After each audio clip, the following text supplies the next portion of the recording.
खबर भी मुरैना से है, जहां अंतिम संस्कार के लिए जगह ही नहीं मिली। एक बार फिर से प्रशासन की सरकार के दावों की पोल खोलती एक तस्वीर सामने आई है, जहां ग्रामीणों ने सड़क किनारे टीन का शेड लगाकर अंतिम संस्कार किया। कई बार अधिकारियों को लिखित में इसकी शिकायत भी की जा चुकी है, लेकिन उसके बावजूद भी कोई भी इस ओर ध्यान नहीं दे रहा। अब तक कोई सुध नहीं ली गई है।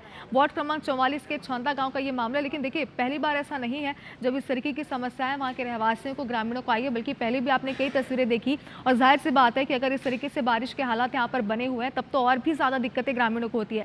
बताया जा रहा है कि कई बार अधिकारियों को उन्होंने इस समस्या से अवगत कराया है, लिखित में शिकायत भी दी गई है, लेकिन उसके बावजूद भी समाधान नहीं निकाला गया। हमारे सहयोगी सत्येंद्र लगातार हमारे साथ बने हुए हैं।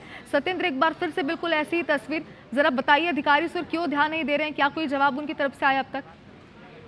बिल्कुल, देखिए जो ये पहले चूंकि चौंदा जो गांव था ये ग्राम पंचायत में हुआ करता था। नगर निगम की जैसे ही घोषणा हुई थी उसके बाद ये नगर निगम के वार्ड क्रमांक 44 में आ गया। और जिस तरीके से एक मौत होती है और परिजन लगातार जो अंतिम संस्कार के लिए पहले जगह तलाशी थी, काफी जमीन थी जो सरकारी जमीन शमशान के लिए, मरघट के लिए जो चिन्हित की गई थी, उस जमीन पर जो धीरे धीरे करके भूमाफिया और जो दबंग लोग थे उन्होंने कब्जा कर लिया। और उसके बाद ये कोई पहला घटनाक्रम नहीं है, पूर्व में भी इसी तरह से अंतिम संस्कार किए गए हैं। ग्रामीणों ने नेशनल हाईवे 44 के बगल से, और लगातार शिकायत की बात की जाए तो कई बार महापौर से लेकर और जिला प्रशासन के अधिकारियों तक पत्राचार किया है। महापौर को तो लगातार ग्रामीणों ने लिखित में दिया है और महापौर से ये भी कहा गया है कि आप आगे भ्रमण भी कराए गांव में, लेकिन पता नहीं क्या कारण रहे हैं, क्या स्थिति रही है, जो जगह चिन्हित की नहीं गई है। और लगातार ग्रामीणों को अंतिम संस्कार के लिए मजबूरी में या तो सड़क के किनारे करना पड़ता है या फिर अपने ही टीन या त्रिपाल तानकर अंतिम संस्कार करने के लिए मजबूर किया जाता है। तो कहीं ना कहीं बड़े सवाल खड़े होते हैं कि महापौर जिस तरीके से कांग्रेस छोड़कर बीजेपी में शामिल हुई, विकास के लिए शामिल हुई,